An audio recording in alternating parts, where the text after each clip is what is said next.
The transfer portal has become a huge deal in college football. We've seen a ton of great players transfer to other schools and have big-time careers. The same thing is going to happen in 2022, as of late, we've seen a mass exodus of players to the portal, especially quarterbacks. In today's video, I'm going to quickly highlight 15 different quarterbacks who will be on the move, talk about who they are, and why they could be an impact transfer. Right before we get into it, we're now on the road to 100K, and nearly 80% of you guys are not subscribed, so quickly be sure to hit that subscribe button, as I really appreciate it. Also, don't forget to smash that like button for the algorithm, turn on post notifications so you never miss when I upload, and let me know another topic I could do in my next video. Now, let's get started.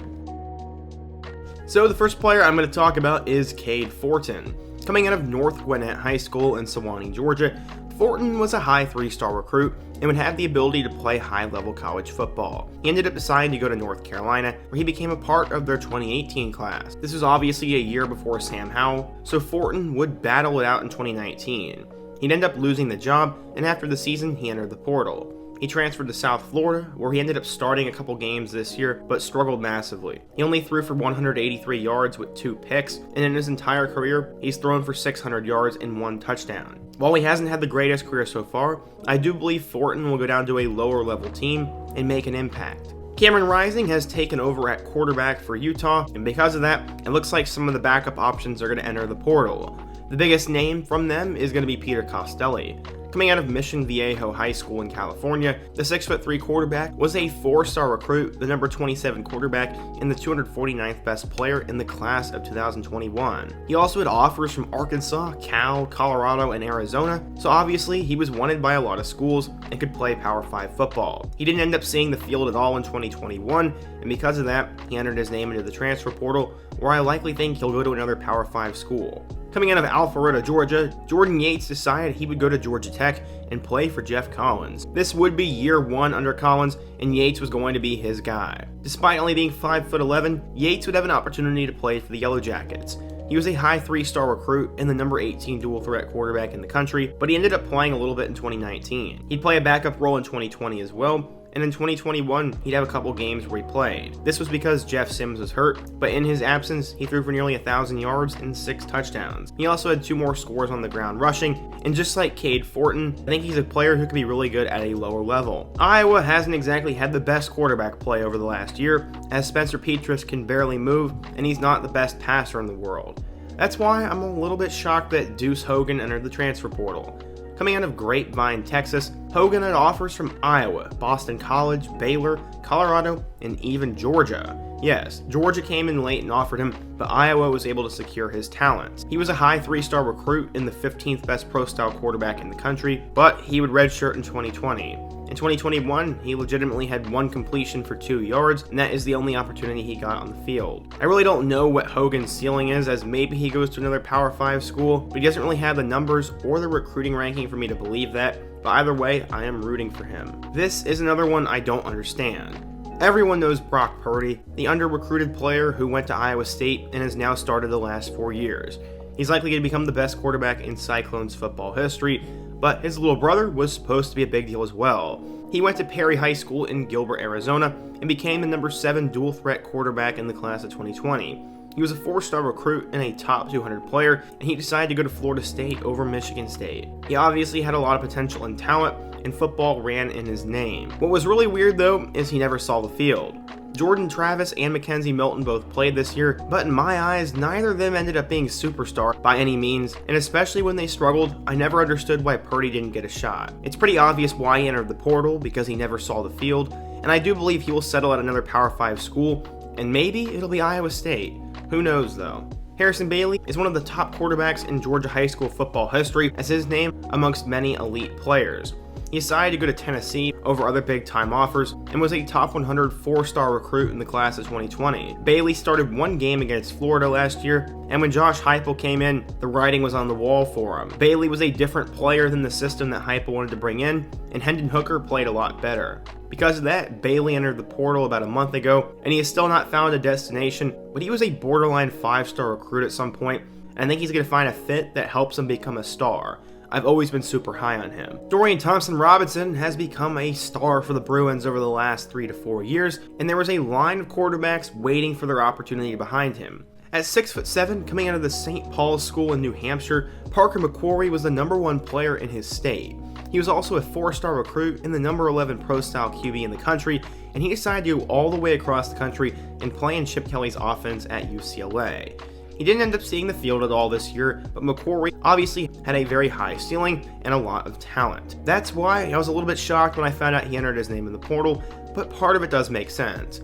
Ethan Garbers is likely going to be the next guy, and then they landed the hometown hero of Justin Martin, so McQuarrie probably saw the writing on the wall, and if I had to guess, he's going to go back to the East Coast and play for one of those schools. The state of Utah has had some pretty good quarterbacks in its time, but Cammon Cooper became the best. He broke multiple records as a senior, and will go down as an absolute legend in his area. Because of how good of a passer he was, he decided to go to a passer-friendly offense and join Mike Leach up at Washington State.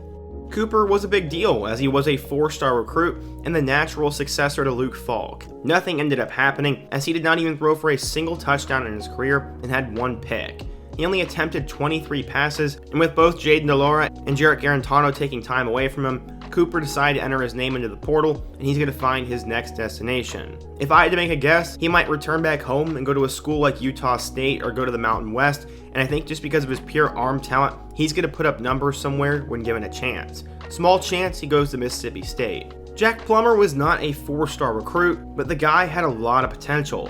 He was 6'5" and ultra athletic, and he was a late riser in the class of 2018. He's from Gilbert High School in Gilbert, Arizona, and he decided to fly across the country and play for Jeff Brom at Purdue. Brom had been known for having his air raid style of offense where his quarterbacks would put up numbers. So how would Plummer do? Well, he wouldn't play till 2019, but after a couple of injuries, he would actually start. He passed for 1,603 yards and 11 touchdowns before he went down with a season-ending injury. In 2020, him and Aiden O'Connell battled it out for the starting job, but Plummer would once again get hurt, but he still put up decent numbers. The same thing happened in 2021. He was the starting quarterback for the first few games, but he was later benched in favor of O'Connell, and O'Connell became a second-team All-Big Ten selection. Plummer knew his time was limited in West Lafayette, and he jumped ship and put his name into the portal. To be honest, I don't know if he's Power 5 worthy, but definitely a Group of 5 school will take a chance on him, and maybe he'll return to one of the Arizona schools. I made a video on Dillon Gabriel's transfer a couple days ago, so many of you probably saw that, but if you didn't, Gabriel is actually from Hawaii and followed in the footsteps of Mackenzie Milton by going to UCF. Gabriel had an opportunity to play right away, and he threw for nearly 4,000 yards and 29 touchdowns as a freshman, and in 2020, he had similar numbers with even more touchdowns. In 2021, he was expected to help UCF football have a great year under first-year head coach Gus Malzahn, but against Louisville, he'd end up getting hurt, and he would sit out basically the rest of the year. From there, he'd put his name into the transfer portal, where it looks like he's going to go to Ole Miss. I'm sure you guys are familiar with Spencer Rattler, as he recently entered his name into the portal. As a 5-star recruit coming out of the state of Arizona, how many Arizona guys are there? Rattler was a backup in 2019 and became a starter in 2020. He started out slow, but finished strong, and was seen as the #1 overall pick, a Heisman contender, and someone who could lead Oklahoma to their first national title this decade. It didn't end up happening as he was benched in favor of Caleb Williams, and now Rattler will be on the move. I'm not sure if he'll go to another school or if he will go to the NFL, but either way, Rattler's going to make an impact wherever he goes, and I'm really pumped to see where he lands. I'm not sure the last time we saw something like this. Coming out of Monte Vista High School in Danville, California, Jake Haener was a 3-star recruit and the #25 pro-style quarterback in the class of 2017. He had a high major offer to play for Washington, and he gladly accepted it. Haener would not see the field much though. He passed for a total of 107 yards during his Husky career, and decided to sit out 2019 and go to Fresno State. He'd play under head coach Kalen DeBoer, and in his first year, he'd pass for 2,000 yards and 14 touchdowns. Haener was solid, but not really a star. In 2021, he changed the narrative though. He passed for nearly 4,000 yards and 32 touchdowns, with 3 more scores on the ground. When Kalen DeBoer left to take the Washington job, Haener entered his name into the portal and will be reuniting with him. I can't remember the last time a guy went to a school, transferred away, and then transferred back, but I mean, good for Jake, and I'm excited to watch him at Washington. We've all been hearing the name Adrian Martinez for the last 4 years, it seems. He was a 4-star recruit coming out of Fresno, California, who flipped from Tennessee to Nebraska so he could start day 1 under Scott Frost. He had a really good freshman year, in which it gained Heisman hype going into 2019. Unfortunately, he did not live up to the hype in either 2019 or 2020, and after an okay performance in 2021, Martinez left Nebraska with nearly 9,000 yards and 60 total touchdowns. We all thought his career would finally be done, but because of the dumb extra year rule, Martinez has entered the portal and he'll have a chance to go somewhere else. I really have no clue where he will go, but I'm sure a Power 5 school will take a chance on him, and let's see how he does. The final guy we need to talk about is Jack Miller. No, I don't think he's the best transfer. This is just the random order I put the video in. Miller is another blue chip recruit coming out of the state of Arizona, and he decided to go to Ohio State. Him and CJ Stroud were in the same class, and we're going to battle it out this year for the starting job. Miller decided to enter his name into the transfer portal, and he's going to try to find a new school to reset and save his career. If I had to guess, he'll go back to one of the Arizona schools, but Miller's status coming out of high school was a pretty big deal, and I think any Power 5 school from around the country might take a flyer on him, and he's still young and has a lot of potential. Either way, I don't know what's going to happen to him, but like pretty much every quarterback and player I ever talk about, I'm excited to watch them. So yeah, in today's video, I talked about 15 quarterbacks who are in the transfer portal, who they are, what they did, and what I think is next for them. And I think a lot of these guys will be high impact and names that we're going to hear about. Obviously, not all of them will become stars, but I am definitely curious to see how their careers will play out. Let me know what you guys think though. Who is your favorite transfer quarterback? Where will some of these guys go to school? And what topic should I do in my next video? Be sure to let me know down in the comment section, smash that like button to support today's video, subscribe if you're new, and check out all my other videos on the end screen. I hope to see you guys again soon, but until next time, peace.